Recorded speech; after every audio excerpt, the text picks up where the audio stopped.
students, I am BK Singh. It is my third lecture for biology for class 8, crop production and management. Crop production and management जो पहले से हम लोग पढ़ रहे हैं उसमें एग्रीकल्चरल प्रैक्टिसेस पर चर्चा हो रही है। तो एग्रीकल्चरल प्रैक्टिसेस के 2 पॉइंट्स को डील किया गया है पहले। Now we learn about selection and sowing of seeds. Selection and sowing of seeds is third most important agricultural practices. Selection माने चुनाव, सीड का सिलेक्शन कैसे करेंगे, बीज का चुनाव कैसे करेंगे। जैसे मान लो खेत में सीड को बोना है तो सबसे पहले सीड जो भी मार्केट से मिले, तब कोई स्टोर भी किया रहता है। अगर मार्केट से भी सीड आता है उस सीड को पहले क्या करते हैं, कुछ उसमें से टेस्ट के लिए कुछ उसके नमूना को पहले ग्रो कराया जाए। जब ग्रो करेगा तो उसमें से यह देखा जाए कि कितना परसेंट उसका अच्छा ग्रो हो रहा है, कितना परसेंट उसका ग्रोइंग रेट ज्यादा है। अगर ज्यादा ग्रोइंग रेट है तो उस सीड को सिलेक्ट कर सकते हैं, हेल्दी सीड को सिलेक्ट करना है। और ज्यादा से कम एरिया में ज्यादा से ज्यादा प्रोडक्शन को बढ़ाया जाए, इसके लिए हाई यील्डिंग वैरायटी के सीड का सिलेक्शन करना है। हाई यील्डिंग वैरायटी HYV एक आता है, देखो उसको बोलते हैं HYV high yielding variety.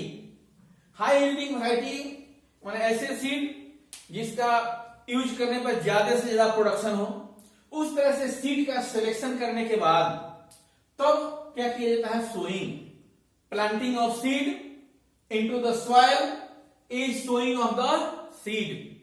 Seed को खेत में जो पहले से प्रिपेयर जो फील्ड है, खेत है, उसमें सीड को जो बोने का जो प्रक्रिया है, वही बोने की प्रक्रिया क्या कहलाता है, सोइंग कहलाता है। Sowing is done by 2 methods, first traditional method and second modern method. Traditional method for sowing seed is broadcasting by manually. Manually मतलब हाथ से खेत में व्यक्तिगत ढंग से हाथ में जाकर सीड को लेकर के बोया जाता है, खेत में छींटते हैं ना। तो खेत में सीड को छींटने की जो प्रक्रिया होती है, बोने की प्रक्रिया है, उसको ब्रॉडकास्टिंग मैनुअली के नाम से जानते हैं। मैनुअली उसको ब्रॉडकास्ट करना। लेकिन मैनुअली ब्रॉडकास्ट करने के चलते कुछ हानि भी है। वह ज्यादा प्रॉफिटेबल नहीं होता है कि ब्रॉडकास्टिंग करने से सीड्स जो होते हैं वे ज्यादा सरफेस पर रहते हैं, और सरफेस पर रहेगा तो बहुत सारे बर्ड्स उसको क्या करेंगे, पिकअप कर लेंगे, बर्ड्स चुन लेते हैं, है ना। 2 कंडीशन। तो ब्रॉडकास्टिंग में अगर या तो पूरा ठीक ढंग से रहेगा नहीं, और नहीं तो उसको सीड को जमीन में लगाने के लिए ध्यान देना है, न ज्यादा डीप होना चाहिए और न ज्यादा ऊपर ही होना चाहिए। नहीं, जो सैलो रीजन में ऊपर ही रह जाए तो बर्ड के माध्यम से पिकअप कर लिया जा सकता है, और ज्यादा गहराई में अगर चला जाए तो उसका रेस्पिरेशन बढ़िया से नहीं हो सकता है, एरिएशन माने एयर उपलब्ध नहीं हो पाएगा, एयर उसको नहीं मिल पाएगा, जिसके चलते उसका ग्रोथ जो होता है वह ठीक ढंग से नहीं हो पाएगा, है ना। इसलिए मैनुअली करने में वह थोड़ा सा उसमें प्रॉब्लम हो जाता है। और मॉडर्न यूजिंग मेथड्स है, ठीक है। Modern method using seed drill एक ऐसा मशीन है कि सीड ड्रिल में एक फनेल होता है, फनेल टाइप ऊपर कीप के जैसा स्ट्रक्चर, उसमें सीड को स्टोर किया जाता है। सीड जब उसमें स्टोर होगा तो उसके नीचे एक पाइप लगा रहता है, ठीक है, पाइप लगा रहेगा। उसके बाद ड्रिल जो है वो ड्रिल के माध्यम से खेत में एक निशान, माने एक तरह से फौरो का मतलब क्या होता है कि मिट्टी में एक निशान, नाली जैसा नहीं, नाली जैसा स्ट्रक्चर पूरा खिंचाते जाएगा, और उसके लिए प्रॉपर डेप्थ जितना जरूरी में सीड को बोना है, सो करना है, उतना डेप्थ तक रहेगा। एप्रोप्रिएट डेप्थ तक इसके माध्यम से सीड का सोइंग खेत में हो सकता है, जिसके माध्यम से उसका डेवलपमेंट ठीक ढंग से हो पाता है। तो ब्रॉडकास्टिंग यानी सीड सोइंग प्रोसेस अगर अच्छा ढंग से होगा तो उसका प्रोडक्शन बढ़िया होगा। इसलिए एग्रीकल्चर प्रैक्टिस में सिलेक्शन एंड सोइंग सीड्स जो होता है एक इंपॉर्टेंट पॉइंट है, जिसके माध्यम से प्रोडक्शन को बढ़ाया जा सकता है। इसके बाद आता है इरिगेशन। फोर्थ पॉइंट है irrigation. Watering. Irrigation is the process in which crops are watered. Watering of crops is known as irrigation. Crop में पानी पटाना, इरिगेशन में क्या होता है? पानी पटाना। तो irrigation, some important sources for irrigation, ये पॉन्ड्स, रिवर्स, लेक्स, नहीं बहुत सारे ऐसे सोर्स होते हैं जिसके माध्यम से, कैनाल के माध्यम से, बहुत सारा चीज है जिसके माध्यम से वाटर को अवेलेबल कराया जाता है किसमें? फील्ड में, जिसके चलते उसका क्या हो, सोइंग रेट, ये इरिगेशन ठीक ढंग से हो पाए। यह जो इरिगेशन वाटर सोर्स चाहे पॉन्ड से हो, कहीं से मिलता हो, कैनाल के माध्यम से, कुछ के माध्यम से हो, किस तरह से उसको फील्ड में पहुंचाया जाए, तो इसको पहुंचाने के लिए भी दो मेथड यूज हो रहा है। एक मेथड कौन है? ट्रेडिशनल मेथड, और एक मेथड है मॉडर्न मेथड। ट्रेडिशनल मेथड में पुली सिस्टम काम करता है। सबसे पहले पुली, मोट लिखे है ना, मोट पुली। तो पुली इसमें क्या होता है कि जैसे कुआं से पानी अगर बाहर निकलना है तो उसमें एक जैसे इस पर रोटेट करेगा, रस्सी उस पर लपेट दिया गया रहता है, पुली बनाया गया रहता है, उस रस्सी को खींचते हैं, बाल्टी बना हुआ रहता है, उसका बकेट रहता है और पानी को खींचता है। खींचने में कम प्रेशर लगाना पड़ेगा, तो पुली के माध्यम से वाटर को बाहर निकालकर और उसको जो उसके लिए जो बना हुआ है ट्यूब, जो कैनाल जो बना हुआ है, उसमें डालते जाते हैं और उससे खेत में पानी पहुंचते जाता है। तो पुली सिस्टम, रहट, ये सब पुराना सिस्टम है, अब नहीं चलता है, पहले चलता रहट, इसको लीवर सिस्टम कहते हैं। इसको ये बैल के माध्यम से, है ना, जानवर इसको खींचते थे और पानी उसमें से निकलते जाता था, पूरा बहुत सारा बकेट्स लगा रहता था एक चक्र के समान स्ट्रक्चर पर, और उसके माध्यम से पानी बाहर खेत में डाला जाता, नाला में जाता था, जिससे खेत में पहुंच जाता था। उसके बाद एक और सिस्टम ट्रेडिशनल में था ढेकुली। ढेकुली में क्या होता है, जैसे मान लो इस तरह का एक खंभा लगा रहता है। ढेकुली में आसानी से समझने के लिए आप लोग रेलवे गुमटी फाटक देखे ना, रेलवे गुमटी पर, रेलवे गुमटी पर जैसे गिराना है फाटक को, तो कैसे ऐसे रहता है, ऐसे उठा हुआ रहता है ना, फिर धीरे धीरे धीरे से गिरता है। वैसा ही ढेकुली में क्या होता है, इसी तरह से देखो, एक मेन बैम्बू टाइप का चाहे कोई खंभा लगा रहेगा, उस पर ऐसे बांस का ऐसे लगा दिया जाए, ठीक है। इस साइड में कोई हेवी लोड दे दिया जाता है और इधर एक बकेट लगा दिया जाता है। कुआं से पानी खींचना है, उसको इस रस्सी को धीरे धीरे इसको ले जाना है, तो डाउन होगा, पानी जब भरेगा फिर उसको ऊपर उठाएंगे। इधर जो वेट लगा हुआ है, खींचने में परेशानी नहीं होगी, आसानी से ऊपर उठा देगा। तो इस तरह से पानी को जो खींचते रहता है, उधर डालते रहते हैं, खींचते, इसको ढेकुली कहते हैं। बहुत पहले चलता था, आजकल यह सब व्यवस्था नहीं चलता है, इसलिए इसको ट्रेडिशनल मेथड कहा गया। Traditional method. Modern method, modern methods sprinkler system and drip system. Sprinkler system and drip system. Sprinkler system में क्या होगा, एक परपेंडिकुलर पाइप होता है, यहां भी देखो स्प्रिंकलर सिस्टम में एक पाइप लगा रहा है, इस पाइप के टॉप पर रोटेटिंग नोजल लगा रहता है। नोजल मतलब जिस पर रोटेट करे, घूम सके, नाचते रहे, इसलिए लिखे हुए देखो स्प्रिंकलर सिस्टम में क्या लिखा है, having rotating nozzle at the top of perpendicular pipe. एक परपेंडिकुलर पाइप है, इसके टॉप पर एक नोजल लगा हुआ है, नोजल में छेद रहेगा चारों तरफ से, जैसे पानी प्रेशर करके इसमें आएगा तो ये रोटेट करेगा, इसे नाचेगा।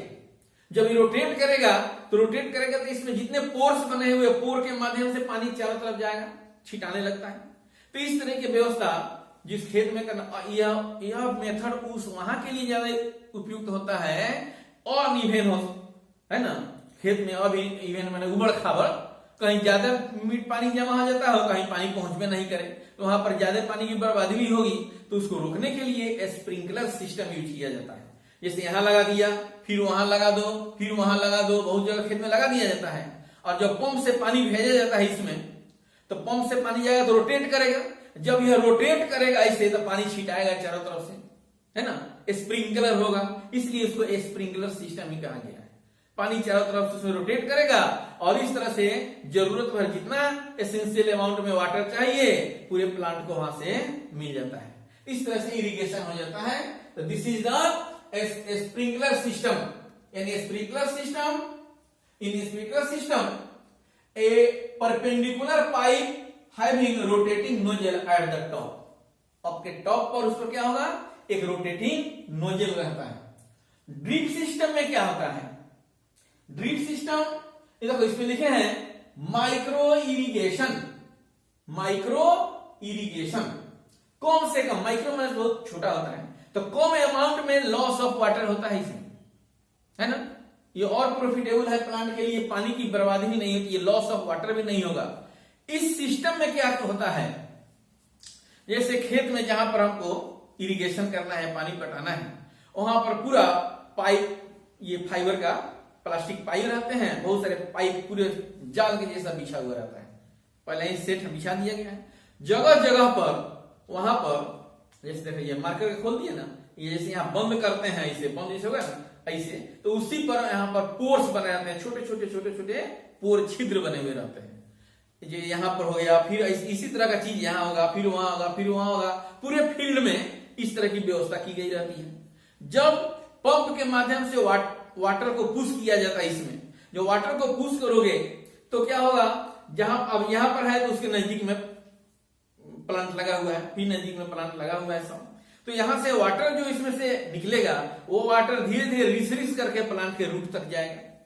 तो रूट तक जाएगा, इस तरह से इरिगेशन भी हो जाएगा और फसल की बर्बादी भी, ये पानी की बर्बादी भी नहीं हो सकती है ना। इसलिए इसका नाम रखा गया है ड्रिप सिस्टम। तो sprinkler and drip system is the modern method of irrigation and these are the traditional method. इस तरह से इरिगेशन, समय से इरिगेशन, पानी देखो क्यों जरूरी है। पानी जो होता है, वाटर जो होता है, उसका दो तरीके से, या तो जमीन के भीतर खूब गर्मी पड़ी तो जमीन के भीतर भी रिस कर नीचे चला जाता है और इवेपोरेशन के द्वारा ऊपर भी चला जाता है। जो लॉस हो जाता है, खेत में पानी की कमी हो जाती है, और वाटर एसेंशियल है प्लांट के ग्रोथ के लिए, फोटोसिंथेसिस के लिए, तो वाटर जरूरी है ना। तो इसी के चलते पानी जो कम हो रहा है उस पानी को पूरा करना ही इरिगेशन के नाम से जाना जाता है। तो इरिगेशन के लिए सबका होना जरूरी है। इसके बाद नेक्स्ट सिस्टम इसका आता है वीडिंग, है ना, वीड्स। पहले वीडिंग समझने, पहले क्या पढ़ेंगे, weeds. Weeds are the unwanted plants. Unwanted plants grow with the main crops. Main crop के साथ जो अनवांटेड प्लांट होते हैं उगाते हैं, जैसे एमरेंथस, है ना। ऐसे जानते हैं आप लोग क्या, ये हम लोग के यहाँ बगल में होता है, खेत में जो होगा, बथुआ का नाम सुने होंगे, कॉमन, देखो बथुआ नहीं, एमरेंथस ग्रुप का बथुआ, है ना। बहुत सारे ऐसे वीड्स होते हैं जो ऐसे ग्रास, ये वाइल्ड ग्रास, ये सब जो खेत में अपने आप उगाते हैं, मोथा वोथा जो नाम जानते हैं, ये सब जो ग्रो करते हैं, इसको हम बोते हैं खेत में नहीं, ये अपने आप मेन क्रॉप के साथ अपने आप उगते हैं। तो मेन क्रॉप के साथ अपने आप ग्रो करने लगते हैं, तो इसको क्या कहोगे, इसको वीड्स कहते हैं। Hence removing unwanted plant growing with the crops. Unwanted plant means weeds. इस वीड्स को जो मेन क्रॉप के साथ ग्रो करते हैं उनको बाहर निकालना, रिमूविंग माने उसको हटा देना वहां से, क्या कहलाता है, वीडिंग कहलाता है। क्योंकि ये हमारे मेन क्रॉप के कंपटीटर होते हैं।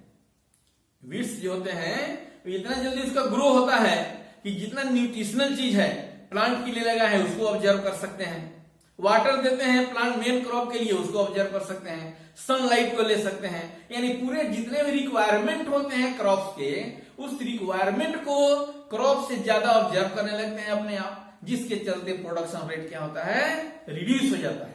इसलिए प्रोडक्शन को इंक्रीज कराने के लिए इन अनवांटेड वीड्स को वहां से बाहर निकालना जरूरी है। तो वीडिंग का जो प्रोसेस होता है यह भी मैन्युअली हो सकता है। मैन्युअली मैंने हाथ से उखाड़ कर कर सकते हो, मैन्युअली कर सकते हो। ये खुरपी होता है, खुरपी से उखाड़ा जा सकता है, या बहुत सारे केमिकल्स हैं, chemicals which damage the weeds, जो वीड्स को डैमेज करते हैं, वीड्स को वहां से रिमूव कर देते हैं without affecting the main crops. Main crop को बिना प्रभावित किए बिना ही वीड्स को अगर वहां से खत्म कर देते हैं तो उसको क्या बोलते हो, वीडीसाइड्स कहते हो। तो मेन वीडीसाइड्स है 2,4-D, याद करना, इसे लिख दिया है 2,4-D, इथाइल ईथर्स, है ना, बहुत सारे वीडीसाइड्स होते हैं। कुछ ये इसके साथ साथ पेस्टिसाइड्स भी यूज होता है। बहुत सारे पेस्ट होते हैं, पेस्ट माने होता है पीड़क, जो फसल को बर्बाद कर देते हैं। उसमें कुछ रोडेंट्स, कुतरने वाले, गिलहरी, चूहा, है ना, ये ग्रास होपर, टीडा, ये सब फसल को बर्बाद कर देते हैं। तो इनको मारने के लिए भी केमिकल्स बना है। The chemicals which is use to kill the pest are known as pesticides. तो पेस्टिसाइड्स का यूज करेंगे तो पेस्ट पर कंट्रोल पाएंगे, वीडीसाइड्स का यूज करेंगे तो वीड्स पर कंट्रोल करेंगे। इस तरह से करेंगे तो ये हमारा प्रोडक्शन जो रेट होगा क्या होगा, इंक्रीज करेगा। और इस तरह से और जो नेक्स्ट प्रोसेस है इसको अगले क्लास में आपको हम बताएंगे, है ना। आप लोग का यही काम है, अपना बुक निकालिएगा, बुक में इनसाइड नोट्स बनाइए, है ना। और जब स्कूल खुलेगा तो उसमें आपसे हम कॉपी आपके चेक करेंगे, देखेंगे, और कोई प्रॉब्लम होगा तो हमसे मिलिएगा। मोबाइल पर फोन कीजिए 9931978803। थैंक्स।